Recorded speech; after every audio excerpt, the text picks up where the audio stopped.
గత పాలనలో గత 70 సంవత్సరాల్లో వినపడనంత దీని మీద గంజాయి మీద మనకి గత 5 ఏళ్లలో యువత నిర్వీర్యం అయిపోతే మా ప్రభుత్వం వచ్చిన తర్వాత వాటికి సపరేట్ టాస్క్ ఫోర్స్ ఏర్పాటు చేసాం అధ్యక్ష. అది మా చిత్తశుద్ధి అనేటువంటిది చెప్తున్నాం అధ్యక్ష.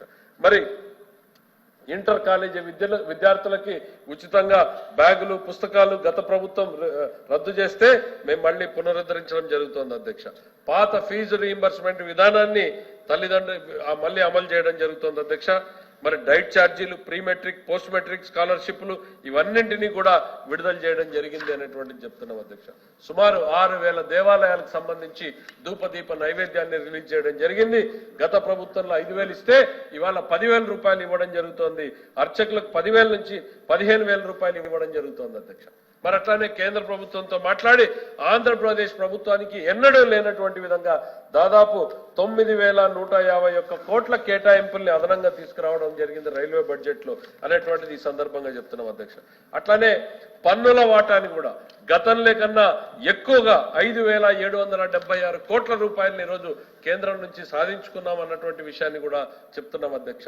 ప్రజలు ఎట్లా అయితే నిశ్శబ్ద విప్లవాన్ని ఇచ్చారో ఈ ప్రభుత్వం కూడా నిశ్శబ్దంగా ఈ రాష్ట్ర ప్రజల పురోగతి కోసం పనిచేస్తా ఉంది అనేటువంటిది ఈ సందర్భంగా తెలియజేస్తా ఉన్నాం అధ్యక్ష.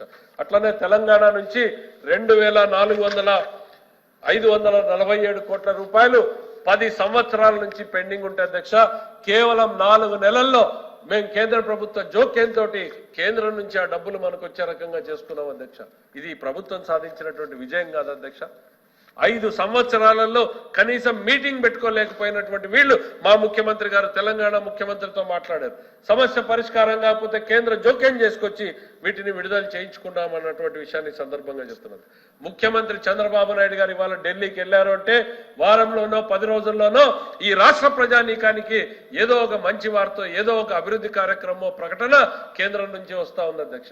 అదే గత పాలనలో ముఖ్యమంత్రి గారు ఢిల్లీకి వెళ్తే ఆ కేసుల వాయిదాల గురించో కేసుల్లో జాప్యం చేసుకునే దాని గురించే చర్చ జరిగింది తప్ప ఏ రోజు రాష్ట్ర ప్రభుత్వ అభివృద్ధి గురించి జరగలేదు అనేటువంటిది ఈ సందర్భంగా చెప్తున్నాం అధ్యక్ష. డాక్రా మహిళలకి అప్పుల్ని 5 లక్షల నుంచి 10 లక్షల రూపాయలకు పెంచడం జరిగింది అధ్యక్ష.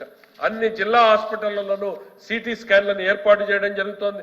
క్యాన్సర్ మీద అవగాహన పెంచి ప్రతి మహిళకు కూడా క్యాన్సర్ స్క్రీనింగ్ ఏర్పాటు చేయడం జరుగుతోంది అధ్యక్ష. నేతన్నలకు మేము ఏదైతే హామీ ఇచ్చామో 25 కోట్ల రూపాయలతో వాళ్ళకి ఆరోగ్య బీమాను అమలు చేయడం జరుగుతోంది అధ్యక్ష. హజ్ యాత్రికులకు 1,00,000 రూపాయలు ఇవ్వడం జరుగుతోంది. ఇమాంలకి, మౌజన్లకి 10,000 రూపాయలు, 5,000 రూపాయలు గౌరవ వేతనం ఇవ్వడం జరుగుతోంది అధ్యక్ష. బీసీ రక్షణ చట్టానికి రూపకల్పన చేయడం జరుగుతోంది అధ్యక్ష.